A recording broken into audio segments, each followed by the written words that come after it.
Hi అండి, ఎలా ఉన్నారు? Welcome to Shivakumari kitchen. ఈరోజు మనము పచ్చి మామిడికాయతోటి జ్యూస్ తయారు చేసుకున్నామండి. ఎలా తయారు చేసుకోవాలో చూపిస్తాను. చాలా రుచిగా ఉంటుందండి. ఇప్పుడు వేసవికాలంలో మామిడికాయలు, పచ్చి మామిడికాయలు ఉంటాయి కాబట్టి ఈ విధంగా తయారు చేసుకుంటే చాలా మనకి ఆరోగ్యకరంగా ఉంటుంది. ఇప్పుడు ప్రాసెస్లోకి వెళ్దామండి. చూడండి, పచ్చి మామిడికాయతోటి జ్యూస్ తయారు చేసుకుందాము. ఎలా తయారు చేసుకోవాలో చూపిస్తాను. ఇప్పుడు ఈ పుల్ల మామిడికాయలు తీసుకున్నామండి. ఈ పుల్ల మామిడికాయలని ఇప్పుడు మనము చెక్కు తీసుకుందాము.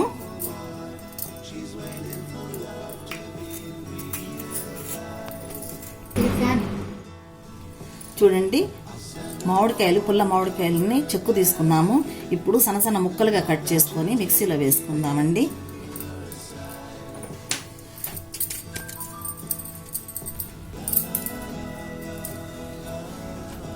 చూడండి, మామిడికాయ ముక్కలు ఇలా సన్నగా కట్ చేసుకొని మిక్సీ జార్లో వేసుకుందాము.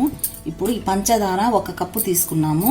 ఈ కప్పుకి 2 కప్పుల మామిడికాయ ముక్కలు తీసుకున్నాము. పుల్ల మామిడికాయ ముక్కలండి, పులుపు మామిడికాయలు.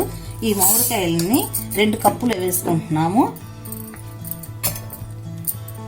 చూడండి, మిక్సీ జార్లో వేసుకుంటున్నాను. పంచదార వేసాను. తర్వాత ఈ మామిడికాయల ముక్కలు వేస్తున్నాను. ఒక చిన్న టీ స్పూను ఉప్పు వేస్తున్నానండి. ఇప్పుడు ఇది మొత్తము మిక్సీ చేద్దాము. కొంచెం వాటర్ వేసుకుంటూ చాలా మెత్తగా చేయాలండి. చూడండి, మామిడికాయ ముక్కలు, పంచదార, ఉప్పు 3 కొంచెం వాటర్ వేసుకుంటూ మెత్తగా చేసుకున్నామండి. ఇప్పుడు మళ్ళీ వాటర్ వేసుకుందాము.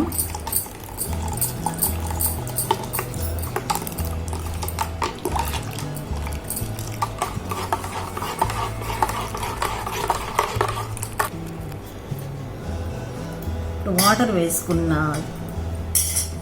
మామిడికాయ జ్యూస్ని ఇప్పుడు వడపోసుకుంటున్నామండి.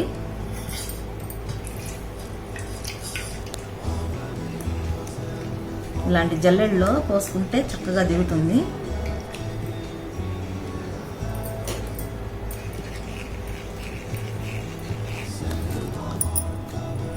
చూడండి, ముక్కల్ని, పంచదారని, ఉప్పుని మిక్సీ చేసుకొని ఇట్లా వడకట్టుకున్నామండి. ఇలా వడకట్టుకుంటే ఇలా వస్తుంది. వాటర్ వేసుకున్నాము. ఆ మనం ఎంత వాటర్ కావాలనుకున్నామో మన క్వాంటిటీని బట్టి మనం వాటర్ వేసుకుంటాము. ఇప్పుడు ఇది కూల్ వాటర్ వేసుకుంటే అప్పటికప్పుడే తాగొచ్చింది. అదే కనుక కొంచెం మామూలు వాటర్ వేసుకుంటే కనుక 10 నిమిషాలు ఫ్రిడ్జ్లో పెట్టుకొని మనము తీసుకోవచ్చు. చూడండి, ఇది హెల్త్కి చాలా మంచిదండి. పచ్చి మామిడికాయతోటి చాలామంది చాలా రకాలుగా చేస్తారండి. నేను ఇలా చేశాను. ఇలా మీరు ట్రై చేసి చూడండి, చాలా బాగుంటుందండి. ఇప్పుడు సర్వ్ గ్లాసులో తీసుకుందాము. చూడండి, ఇలా గ్లాసులో నింపుకుంటున్నాను.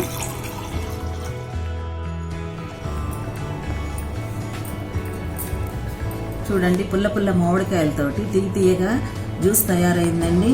ఇప్పుడు వేసవికాలం కదండి, వేసవికాలంలో వడదెబ్బ తగిలిన వాళ్ళకి తగ్గిపోతుంది. లేని వాళ్ళకి వడదెబ్బ తగలకుండా పనిచేస్తుందండి. ఇది చాలా హెల్తీగా ఉంటుంది. మనము తయారు చేసుకొని ఇలా టేస్ట్ చేసినట్లయితే చాలా బాగుంటుంది.